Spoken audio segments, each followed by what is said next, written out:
Is real estate investing really about having thousands of units, buying the most properties, and being the most impressive investor on the internet? Or is it actually about having time and flexibility and options to do what you want when you want? In other words, is it about lifestyle? In this video, I'm going to share with you some thoughts on how to build a real estate investing business centered around lifestyle. And we're getting started right now.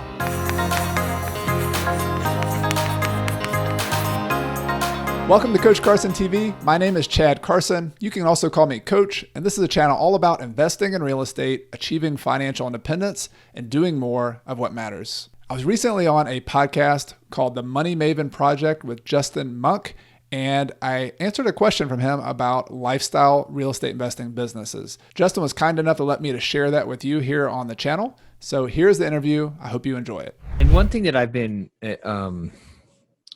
trying to figure out in my own mind, right? I'm not yet at financial independence, and so I've still got a 9-to-5 that I'm working full time, and the project here and real estate, it's a side thing for me right now, but hopefully that one day will switch. But the one thing that I'm often wondering, like, what is that balance between,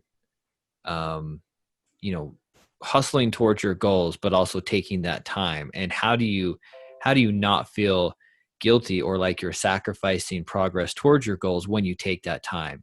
Because I believe more than anything that taking that time and living life is the most important in a lot of regards. But how do you do that without feeling slightly like you've put everything on, you're sacrificing time that you could be progressing towards your goals? Like, how do you wrap your head around that and feel okay about it, I guess? Well, first of all, I'm still working on it. So I'm with you, man. But I guess maybe we can talk strategy. Is what I am working on. Yeah, I think the best frame or mindset shift for me has been cycles. So you can think about it like your day, your week, your year, maybe your 5 years. Like, you go in these cycles, and like let's just talk about a day-to-day basis.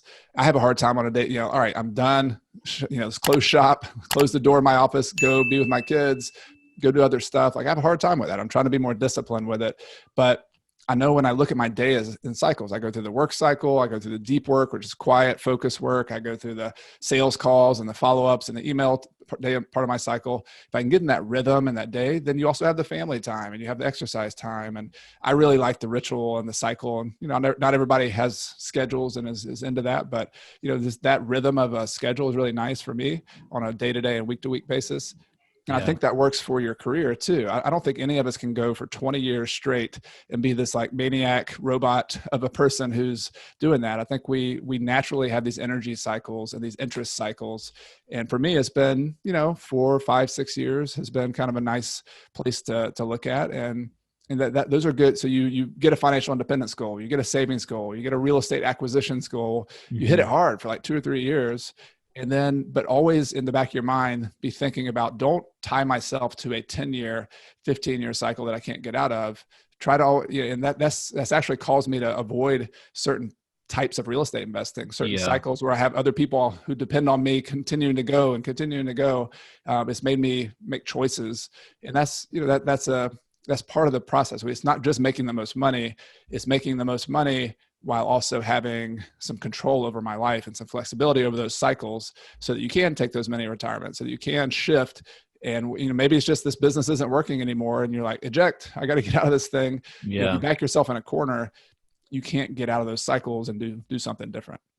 Yeah. Give us an example, if you can, of real estate strategy that might not be very conducive to those shorter term cycles and being able to have that freedom of time. Yeah, for me, it's been one of the big forks in the road. There's 2 forks in the road. One was having a bunch of employees. So early on, we started buying a lot of properties, 2005 and 6, and I actually hired my brother, my business partner. We hired his brother. We had some other people who were kind of deal finders for us. And we found ourselves like reinvesting a lot of the profit of our business and paying for salaries or just paying for people's overhead. And that's business, right? That's how a lot of businesses reinvest their money. But I realized, like, real estate, you have a choice in your business, and real estate and other businesses too. You can be this business that just makes as much money and you work as hard as you can. And yes, you use leverage of other people's time and systems and all that, but you do that with a end cycle in mind. So I'm not going to have this business this acquisitions business that I had for the next 10, 15 years. I'm just going to ramp it up and work like crazy for 3 or 4 years, and then I'm going to turn it off. And so that is more conducive to having contractors, using people who are not full-time employees, not having an office, not having a presence. So that was one example of just how you structure your business. On the other hand, our rental business was going to be forever. Like, we're going to always have these rental business. So can we have maybe one key bookkeeper administrator who can help us do that? But she also works remotely, and we build all of our systems so that we don't have an office and overhead. Or can we hire a third-party manager to manage a lot of that? And so we were thinking about the structure of the business, the overhead of the business, the financial ability to withstand ups and downs of the business by having reserves and things like that. And all of that matters to your lifestyle. But you got to work it backwards. You got to work it backwards and say, what do I want my life to look like? And then that's question number one. Question number two is, what kind of real estate business will actually give me that life? And I've found that I've actually written some articles on BiggerPockets to get like my most engagement ever, where I say, hey, that big, huge real estate empire that you're building is not actually the ticket to the most freedom and flexibility that you're looking for. Like, I got a kid with Grant Cardone. I don't know him, but I say, you can 10X and you can go big, or you can do the opposite and go small. And go as small as possible, because that's actually going to the smallest you can be and still achieve your goals is going to give you the most flexibility and the most simplicity, so that you can actually have some lifestyle and some less stress and things like that. Yeah. That's a super important conversation, I think. And because I'm sure there's a lot of people that, as they approach real estate to be their path to financial independence, financial freedom, they start seeing some success in real estate, making money, and they're progressing. And I bet that can be very easily consume you, or not consume you, but just kind of take over. And all of a sudden, like, hey, you wake up and, hey, guess what? I got another 9 to 5. It's just in real estate now. And I'm still putting almost as much time. I'm still handling stuff outside of, weekends or on the weekends, after hours. So I think being very strategic and smart about, like you said, working backwards, what's the life I want? And what kind of a business, what size of business, what structure of business is going to afford me that life?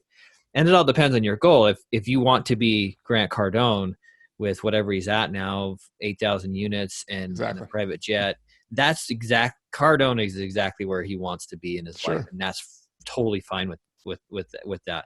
But if that's not where you want to be, if it's a different type of lifestyle where you want to be able to go to South America for a year and a half and learn that and experience that in life, then it's got to be a different structure.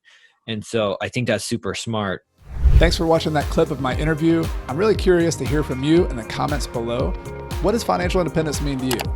Because all of us are a little bit different. All of us have a different take on this, a different story. I'd love to have a discussion with you and hear from you in the comments. If you like this video and this channel, be sure to hit that subscribe button. I have new videos coming out every Friday.